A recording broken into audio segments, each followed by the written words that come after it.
Live, local, late breaking. This is WDSU News at 5. And we start tonight with the investigation into the possible hazing death of a student at Louisiana State University. Today, the coroner revealed that 18-year-old Maxwell Groover had a highly elevated blood alcohol level and THC in his system. Good evening to you. I'm Sean Kreisman. And I'm Sella Kim. WDSU's Tammy Eswick is live in Baton Rouge. And Tammy, you have the latest on the investigation. Yeah, that's right. We're right here at the Phi Delta Theta frat house where no charges have been filed in this case so far. But take a look right across the street, if you will.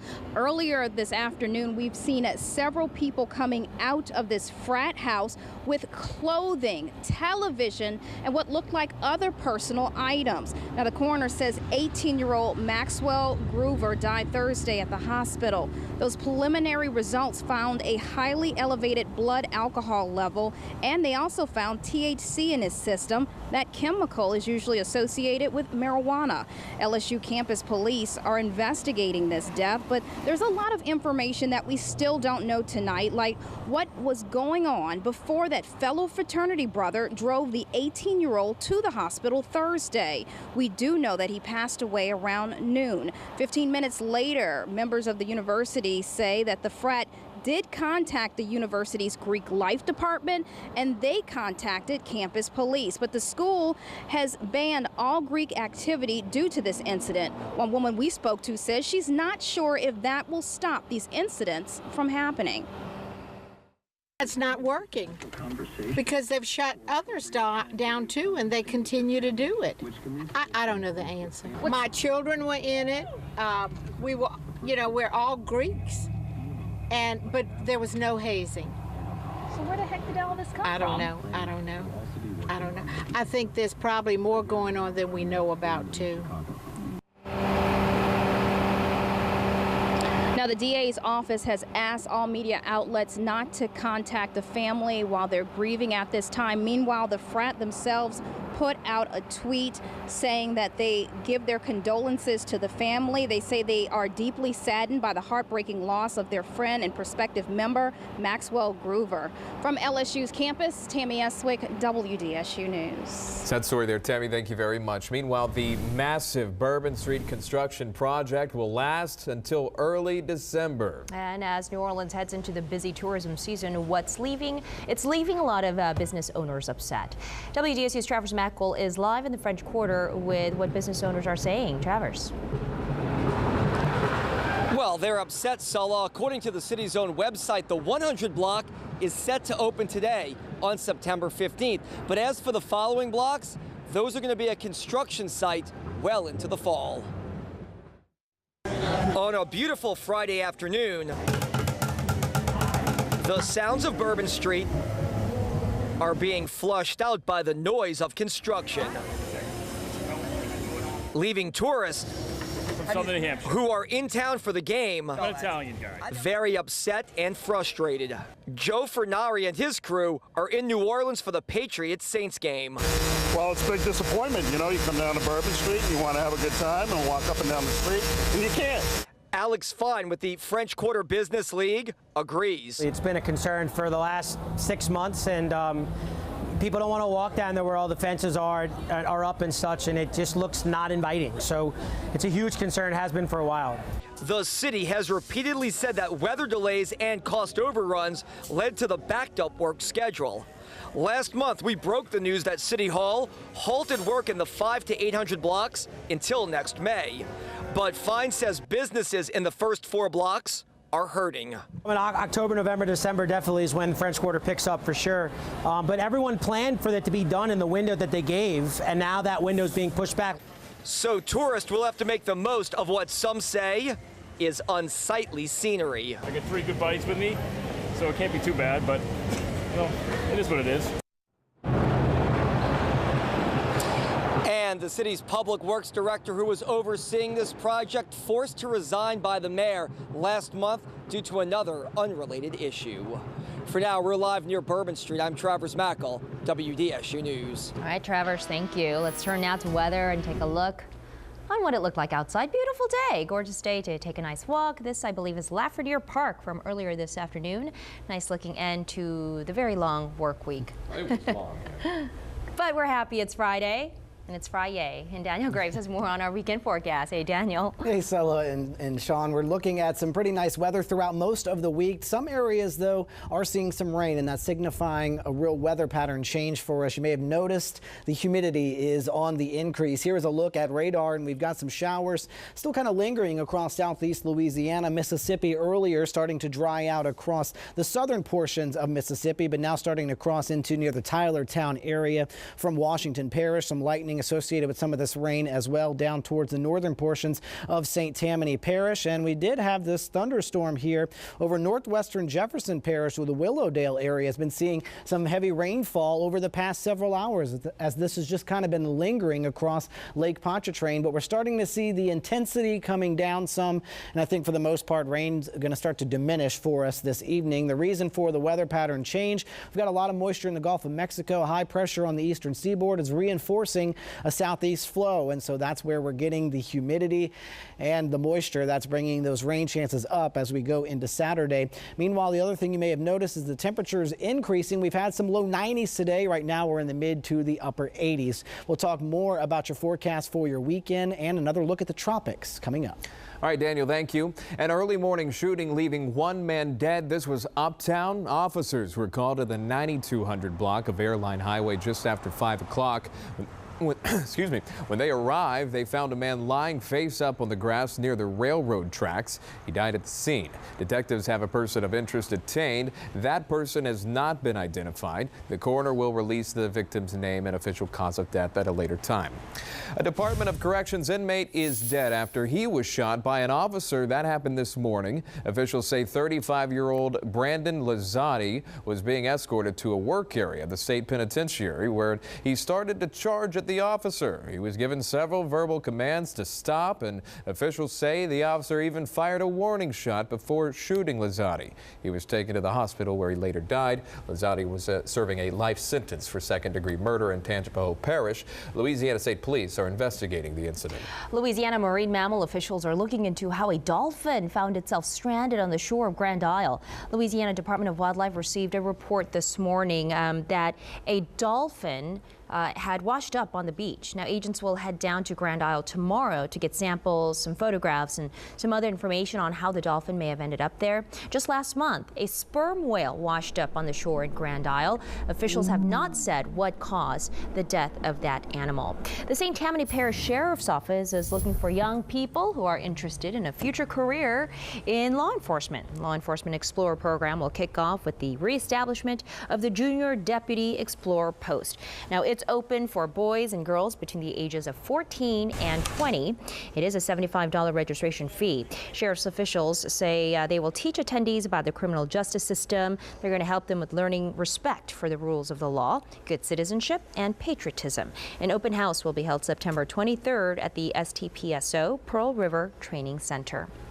Two major international stories making headlines today. The UK has raised its terror threat level to critical after more than 20 people were injured by a homemade bomb that exploded on a packed London subway train today. An emergency meeting of the UN Security Council after reports that North Korea fired a ballistic missile today that flew over Japan. Today, President Trump is responding to both situations as the U.S. determines the next course of action. And next week, the president will be addressing the United Nations General Assembly. Blaine Alexander is in Washington with more. Surrounded by the firepower of Joint Base Andrews, speaking to military personnel, President Trump warning what may come next if North Korea continues its aggressions. After seeing your capabilities and commitment here today, I am more confident than ever that our options in addressing this threat are both effective and overwhelming. North Korea launching yet another test missile, its longest traveling to date, flying directly over Japan defying a fresh set of sanctions by the United Nations. For now, UN Ambassador Nikki Haley says the U.S. is still counting on sanctions.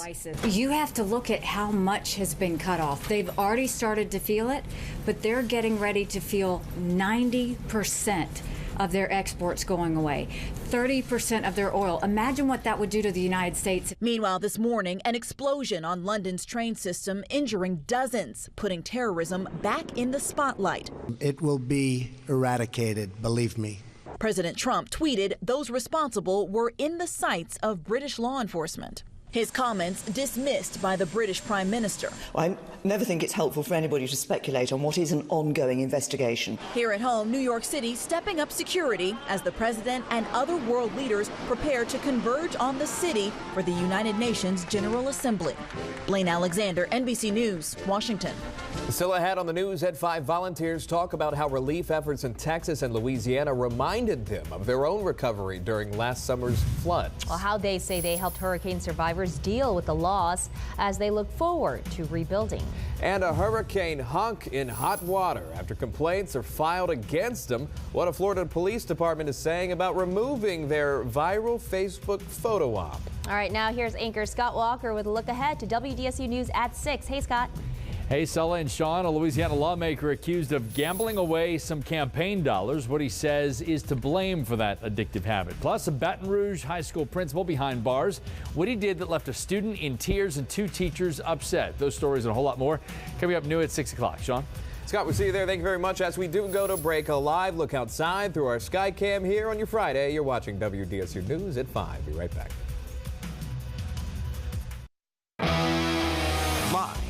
Local, late breaking. This is WDSU News at 5 with Sean Kreisman, Sulla Kim, and Chief Meteorologist Margaret Orr. 5 days after its U.S. landfall, millions still reeling from Hurricane Irma. Now, the storm ravaged the entire state of Florida, and tonight, Jay Gray has a look back at the devastation and a look ahead at the difficult recovery. Irma began its assault in the Caribbean, then battering Cuba before taking aim at the Keys and Florida coast. You need to leave right now. Hundreds of thousands rushed to higher ground during what some have called the largest mass evacuation in U.S. history. Tens of thousands filled more than 580 shelters across the state. The barrier islands took the first hit, winds gusting over 140 miles an hour, driving rains, and a storm surge that swallowed everything in its path. Next, the peninsula. Such a massive storm, as Irma moved in along the west coast, the effects were being felt on the east side of the state, starting here in Miami. Water poured into downtown from Biscayne Bay while wind ripped across Naples. The entire state was hammered by the storm. Cities like Jacksonville underwater. It looked like a nuclear bomb went off. The magnitude of the devastation overwhelming. Everything's down and gone. We need water, food, we need gas. And power. 5 days after landfall, millions are still in the dark. And now, each day in the strike zone begins with the difficult task of recovery and a promise from survivors. We love it here. We're in paradise. We're going to rebuild, and we're going to come back strong. A strength that continues to be tested here. Jay Gray, NBC News, Miami. A fund started to repay the kindness of strangers after Katrina is making a big push to pay it forward. The NOLA Pay It Forward Fund banked 2 big donations today to more than double what they had already raised for hurricane relief in Texas and Florida immediately after Hurricane Harvey. The fund distributed $68,000 to local community organizations who were some of the first to offer aid to people who are stranded in Houston. There were water still in the streets. People's houses still had water in it. So when we brought the hygiene products, when we brought the cleaning supplies, when we brought the water, when we brought the love from New Orleans, they were so grateful and thankful. We brought some red beans and rice, too. Oh, of course. Well, today, $100,000 were added to the NOLA Pay It Forward Fund, thanks to donations from the Greater New Orleans Foundation Board and the Sherry and Alan Leventhal Family Foundation for a total of more than $170,000. Meanwhile, volunteers returning from southeast Texas and southwest Louisiana say the damage left by Hurricane Harvey looks just like the aftermath of last year's flooding right here in southeast Louisiana. As many as 140,000 homes, in fact, are damaged, and now thousands of volunteers have converged on the area to help rebuild. A steady stream of volunteers from churches like First Baptist in Covington and others continue to help residents clean out their homes. Many of the volunteers know firsthand just what it's like to survive and recover after a hurricane. We were all able to share stories about things that have happened to us, and it just uplifted their spirits, I think, to see that someone cared and cared enough to come and help them. They had people from all different states. We even had a team from Israel there. So people from all over are coming together to help those that need the help. As teams return to the North Shore, preparations are underway to send volunteers to Florida to aid in the Hurricane Irma recovery. All right, turning now to our forecast on this Friday. Got some nice conditions outside, a little warmer, but for the most part. I don't care. It's Friday. No, right? That's what I'm saying. Good. Who cares what the forecast is like when it's Friday, because we've made it to the end of the week. There are some changes in the weather pattern, though, over the next several days. And some areas have really seen some heavy rainfall today, while most have been staying dry. So I want to show you what's going on radar. And we've got this area of high pressure across the eastern seaboard. Now that we are on the back side of it, our flow has changed back toward the southeast. And so we're getting this moisture moving into southeast Louisiana and South Mississippi. And it's been causing some pop-up showers and thunderstorms across some areas today. And some of that rain is continuing this evening. And we're looking now kind of at the Kenner and Metairie area. If you notice, this is a radar loop for the past 2 hours. And this rain has just been kind of sitting over this area along Veterans Boulevard. And so we're starting to see some reports of very heavy rainfall across that area. May have led to some localized flooding in a few of those areas. So definitely some impacts across those areas this evening. But the good news is this rain looking like it's really starting to wind down now. Doppler indicated 1.5 inches in the last couple of hours there just north of Veterans Boulevard, over 3 inches just across Lake Pontchartrain. And across the North Shore, we're still seeing some of that shower activity as well across parts of Washington Parish near the Bogalusa area, Franklinton. The heaviest rain now moving over into Mississippi. So a look at the tropics, though. I want to give you an update on that. Hurricane Jose, it has strengthened back into a hurricane, and 2 other areas that we are potentially watching that could be our next named storms. We do have Depression 14, which is forecast to become a tropical storm as we go into the weekend. The next name on the list is Lee, and then we will have Maria, but it is forecast to weaken as it continues to move off toward the northwest. And then Invest 96L, the name Invest, just giving it kind of an indicator that they are watching that for possible development, and it is forecast to continue to move toward the northwest, closer toward the Leeward Islands, which was just affected by Hurricane Irma.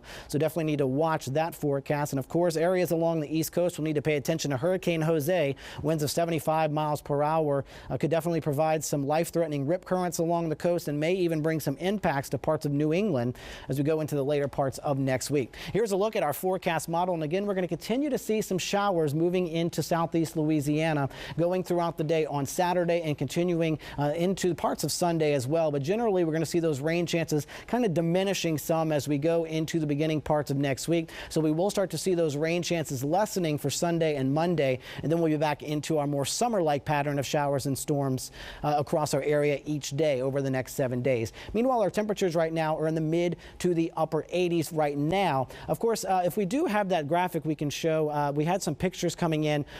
This is of Metairie, Transcontinental Avenue. We were talking about that heavy rainfall building into the area. So this was a picture sent in by a viewer, and you can see how much the rain has accumulated very quickly on those roadways. And so we're definitely seeing some big impacts from these storms. Another picture that came in as well, the roads just kind of covered there, so making travel a little challenging around that area of Metairie. So still seeing some of that rainfall going to be lingering into Saturday as well. So we'll continue to see some slightly higher rain chances, about a 30 to 40% chance for rain on Saturday. Lesser rain chances, though, going into the beginning parts of next week. week.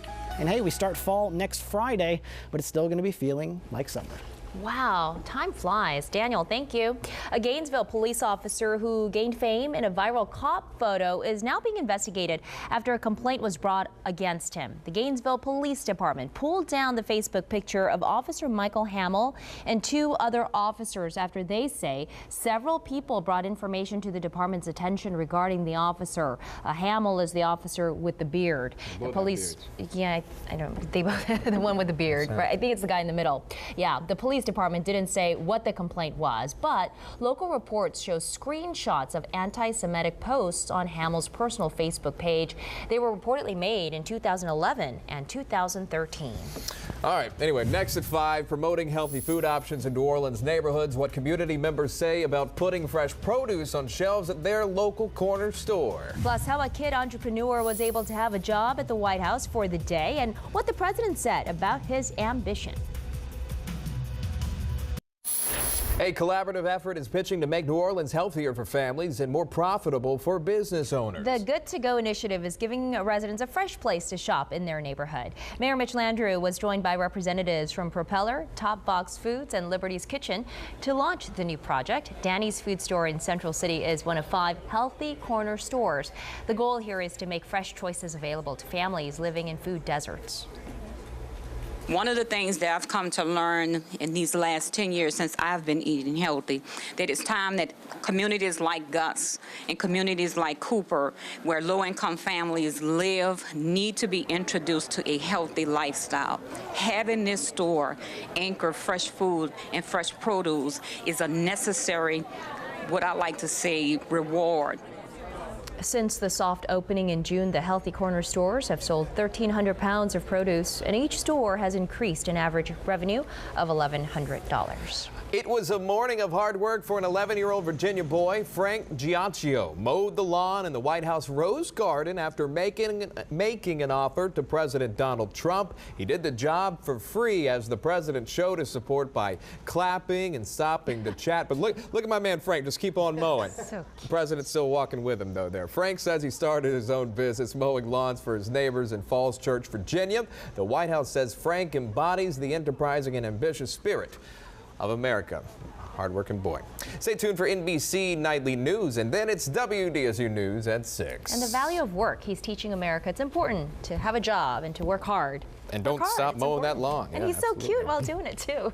Final check of weather, Daniel. Yeah, we're still mentioning the rain that's been happening in Metairie. We got a couple of pictures that were sent in, and there you can see the rain starting to come to an end. It's been some downpours there. We've got the picture, if we can show it up real quick, that was sent in to us from Ann. This is Transcontinental Drive Avenue at Avron, if I'm saying that correctly. And so you see how quickly the rain can accumulate. So rain there, most areas dry going into this evening. All right, sounds good. Thank you, Daniel. And we'll see you back here at 6.